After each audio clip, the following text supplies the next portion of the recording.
মাননীয় প্রধানমন্ত্রীকে ধন্যবাদ জানাচ্ছি। সেকেন্ডারি এডুকেশন ডেভেলপমেন্ট প্রোগ্রাম হাতে নেওয়ার জন্য, একই সাথে সাথে learning acceleration program in secondary education হাতে নেওয়ার জন্য। মাননীয় স্পিকার, আপনার মাধ্যমে আমার প্রশ্নটি হচ্ছে, একটা বিশ্ববিদ্যালয়ের শিক্ষার্থী অথবা যারা চাকরি প্রার্থীরা যখন প্রাথমিক বিদ্যালয়ে শিক্ষক হিসাবে চাকরি করতে যান, তখন সেখানে 11,000 টাকা বেসিক দিয়ে শুরু করেন বর্তমান প্রেক্ষাপটে। অর্থাৎ এই চাকরিটা হচ্ছে 13 গ্রেডের চাকরি এবং তৃতীয় শ্রেণীর। একজন যখন সেকেন্ডারি এডুকেশনে চাকরি করতে যান, তখন বেসিক বেতন পান 16,000 টাকা। এটা 10ম গ্রেডের এবং দ্বিতীয় শ্রেণীর চাকরি। আমাদের দেশের প্রাথমিক শিক্ষা এবং মাধ্যমিক শিক্ষা, এই দুইটা হচ্ছে ফিডার ইনস্টিটিউশন। আমরা যদি ভালো শিক্ষার্থী ফিডার ইনস্টিটিউশন থেকে আমরা টারশিয়ারিতে পাঠাতে পারি, তাহলে সেখানে একটা রিসার্চ বেসড আমরা একটা আউটকাম পাবো।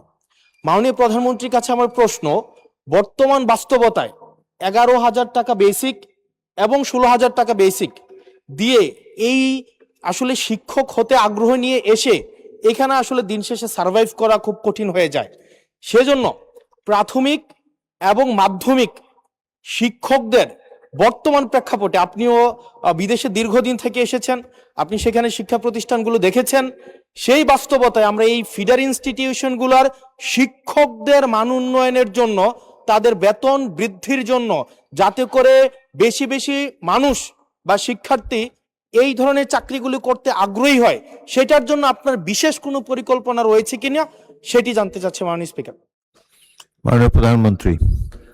মাননীয় স্পিকার, আপনাকে ধন্যবাদ এবং জনাব হাসনাত, আপনাকেও ধন্যবাদ আপনার প্রশ্নের জন্য। আপনি নিশ্চয়ই খেয়াল করেছেন এই বাজেট সেশনে আপনি উপস্থিত ছিলেন, এবং আমার এই প্রথম প্রশ্ন যেটা ছিল মূল প্রশ্ন, সেখানে আমি বলেছি যে এই বাজেটে টোটাল জিডিপির 2% আমরা শিক্ষার জন্য রেখেছি। এবং শুধু তাই নয়, আমাদের যেটি পরিকল্পনা আছে, আমরা পরিকল্পনার মতন যদি আগাতে পারি, ইনশাল্লাহ আমরা শিক্ষা খাতে বাজেট 5 বছর শেষে 5% নিয়ে যেতে চাই।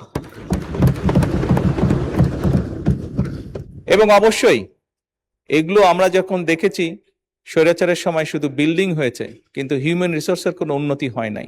আমি আপনার সাথে সম্পূর্ণ একমত যে আমরা যদি আমাদের প্রাইমারি এবং সেকেন্ডারি এই শিক্ষকদেরকে যদি আমরা সঠিকভাবে ট্রেনিং দিতে না পারি, কিন্তু শুধু ট্রেনিং না, ট্রেনিং এর সাথে তাদেরকে তাদের সম্মানীয় যদি বৃদ্ধি করতে না পারি, তাহলে অবশ্যই আমরা প্রত্যাশা করি না যে তারা ভালো কিছু ডেলিভার করতে পারবেন। আমাদের তাদেরকে প্রশিক্ষণ দেওয়ার যেরকম কর্মসূচি রয়েছে, প্রশিক্ষণ দেওয়ার যেরকম পরিকল্পনা রয়েছে, বোথ সেকেন্ডারি অ্যান্ড প্রাইমারি, একই সাথে পর্যায়ক্রমিক ভাবে আমরা যাতে তাদের সম্মানীয় বৃদ্ধি করতে পারি।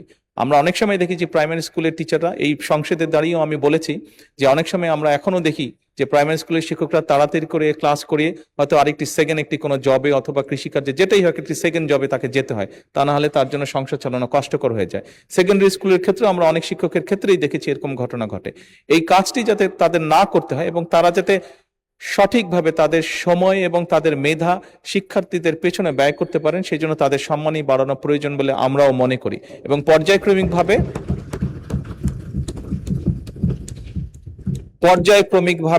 আমরা এই কাজটি ইনশাল্লাহ করব এই দেশে। ধন্যবাদ মাননীয় স্পিকার।